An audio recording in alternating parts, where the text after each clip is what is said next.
Hello everybody, this is me, JonesOMJ here. Apple's Time Flies event just took place today, and while there were many rumors and debates about what was going to be announced at this event, well, a couple of us were wrong, including myself. I originally thought that the iPhones were going to be announced at this event, and, well, I was wrong. And the leakers were right. Only new Apple Watches and new iPads were revealed today, in addition to a new Apple service, or well, actually technically a service and a service bundle as well. But yeah. So today I want to explain to you everything that you need to know about all of the things that Apple has announced today, including the Apple Watch Series 6, the Apple Watch SE, and the iPad 8th generation, as well as the new iPad Air. So without further ado, let's get right into this.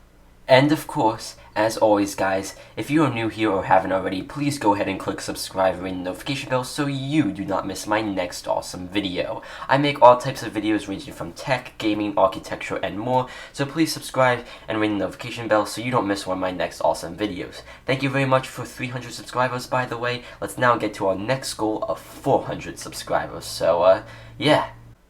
So the first thing announced was the Apple Watch series, and I'm going to start with the Series 6. So obviously the Series 6 is the successor to the Apple Watch Series 5, and not really too much has changed. It's basically the exact same design with that one like thin uniform bezel all the way around, and pretty much the same general shape with the digital crown. I know that there was some rumors / leaks that claimed that Apple was going to replace the digital crown with like something else, but that ended up not happening this time around. And I would say that probably the biggest feature that changed this time around was the fact that you can now measure your blood oxygen level using the all-new sensor that is located on the back. So as you can see, here's kind of a closer picture of the new sensor on the back of the watch. As you can see, it has a couple more LEDs on the back. It's pretty similar looking at first glance to the one that's currently on the Series 5, but there have been some improvements, mainly just some new LED clusters, and you got 4 photodiodes. I think that's how you pronounce it, I'm not 100% sure, and they completely redesigned the back crystal, and this new sensor obviously is what supports the blood oxygen app to determine your blood oxygen level. Also, there is now a sleep tracking app with the release of the Apple Watch, with the release of WatchOS 6, I think is what it's called. I think that's what we're on right now, if I remember correctly.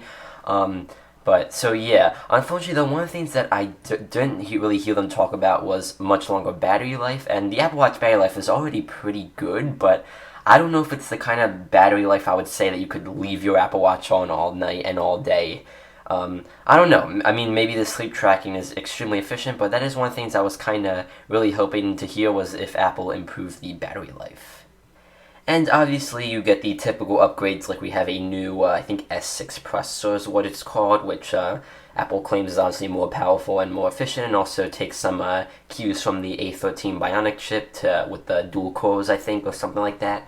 And yeah, there are also now 2 new finishes this year, a product red finish as well as a blue finish. So people who, when they saw that little blue Apple logo for the, when they announced the event, when they announced the event would be happening, people were all assuming blue products, and well, here we go. So yeah, I mean, aside from that, not really too much has changed. The watch will be starting at $399, and it will be available starting September 18th. So I believe that is Friday. You can buy this watch. I think you can pre-order it now, and that's when it starts shipping.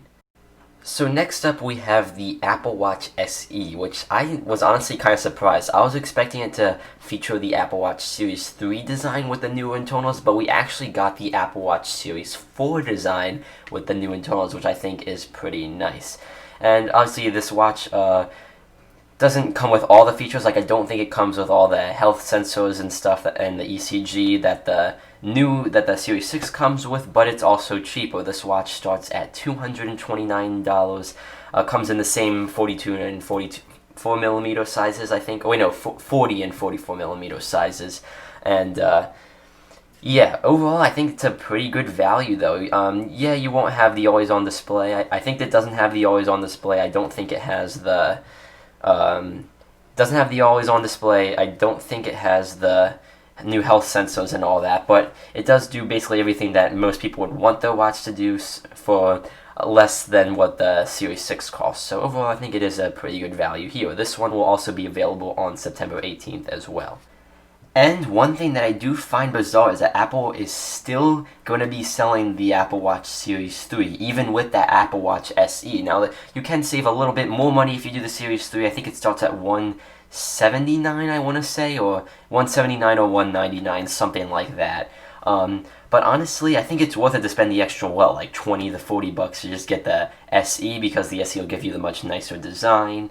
And yeah, the Apple Watch Series 3 is also starting to get old. It came out all the way back in 2017 with the iPhone 10 and the iPhone 8 series, if you guys remember those phones. So honestly, I probably wouldn't really recommend buying this Apple Watch Series 3, and I'm kind of surprised Apple's still selling it, but I mean, who knows, maybe there's a good reason behind that. And alongside these new Apple Watches, Apple will also be unveiling a new service coming late 2020 known as Apple Fitness Plus, which basically just kind of will take a bunch of like workouts and integrate your watch well with them, and your watch can like for instance, like if it's like a class and you're like say you're doing like a spin class and like, you know, like how like that last like couple of seconds you got pedal as hard as you can, well, your watch will remind you to do that. And it also integrates as well, so if you're watching on like another Apple device, you can see your watch screen on that device, which overall seems pretty cool. I'm not quite sure if it's worth it or not. I mean, right now it says it's going to be starting at $9.99 a month or $80 for the entire year. And it says that current Apple Watch owners will get 1 month free, and you can share it with 5 other family members. So I guess that is pretty good there, but yeah. And then, aside from the Apple Watch updates, we also have some updates to the iPad lineup, starting out with the budget iPad, which is entering its 8th generation now. There are a couple of changes here. It still features the exact same design as the last generation, so it has that 10.2-inch display, and it still has the Touch ID home button, and still the traditional design. I don't think it has the laminated display, unfortunately, but we did see an internal upgrade to the Apple A12 Bionic chip, which the last generation was using the Apple A10 Fusion chip, which I thought that was like not very good, because the last gen of this iPad came out last year, and the A10 was like 3, almost 4 years old at that time, so I think it's nice I was kind of hoping that it would be updated to the A13 chip, but I think the A12 is a decent update. And then of course Apple likes to tell you how it's 2 times faster than the best-selling PC or something like that, but yeah, I mean, aside from the internal update though, it's pretty much the same thing. It will run the latest iPadOS 14 when that comes out tomorrow, and it starts at $329, and if you are buying it with the education discount, you can get it for $299. And as far as storage options goes, looking at the website, we have 32 gigabytes or 128 gigabytes, and you add $100 for 128 gigabytes, and then you can also get cellular, which costs an additional $130, I think. So yeah. And finally, the arguably biggest and best release today, the all-new iPad Air. As you can see, it now features practically the same exact design as the iPad Pro, with that thin uniform bezel all the way around with the squared-off edges. It just has a single 12-megapixel camera on the back instead of obviously the dual camera setup with the LiDAR that the Pro has. And I have to say, Apple, I think, really knocked it out of the park with this one. It has a 10.9-inch display, and it still does have Touch ID, so those rumors were correct, and they integrated it into the power button, so that is where Touch ID is now. And of course, it will have all the gesture controls. It is also powered by the Apple A14 Bionic chip, so for the first time ever, the next-gen silicone chip that's usually used in iPhones is not being announced on an iPhone first. It's being announced on an iPad. So this will feature the new Apple A14 Bionic chip, which does have some pretty impressive gains. It is also the world's first 5nm smartphone chip, which is pretty cool. So the new iPad, obviously with its new design, means it will support the 2nd-gen Apple Pencil as well as the all-new Smart Keyboard with the trackpad and the backlighting and all that. So yeah, it's available in a couple of colors: silver, space gray, rose gold, and then a new green and a sky blue color. So Yeah, and overall, they also added stereo speakers as well. So yeah, overall, I think that this is a really good value. If you're looking for an iPad and you don't want to spend the money or don't care about the features that the Pro has, like the 120 hertz display, the even more crazy processing power and all that, I really think that this is a great deal. The A14 BioChip is going to be plenty fast, and it's going to be it's a beautiful piece of hardware. It supports the latest Apple Pencil and keyboard if you want those, and yeah, and it has a starting price of $599, which I think is reasonable. And one last thing to mention is that Apple is now going to bundle some of their services with Apple One, where basically you can get Apple Music, I think Apple Music, Apple TV, Apple Arcade, and iCloud for $15.99, I think, year for individual, and I think it's like $20 a year for family, or you can get all 6 of the services with the Premier one, which I think is like $40 a year or something like that.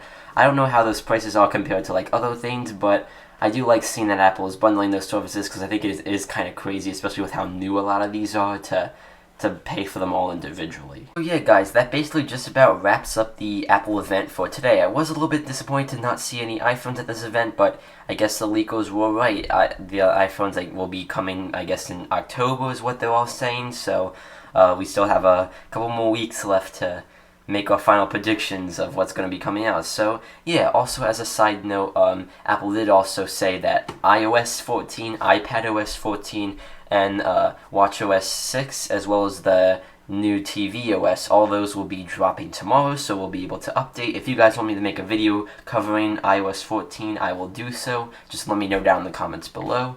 And macOS Big Sur, I think that won't be coming until maybe October or sometime later. I don't think they're quite ready for that. But so yeah, guys, be sure to let me know down in the comments below what you guys thought about the event today. Were you happy with it? Do you like the products? Do you dislike the products? What was your favorite product?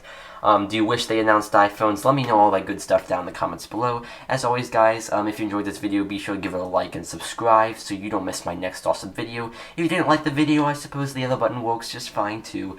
Please also follow me on Twitter at Jones_OMJ to stay up to date with what I'm doing. Thank you so much for watching, guys, and I'll catch you in the next video.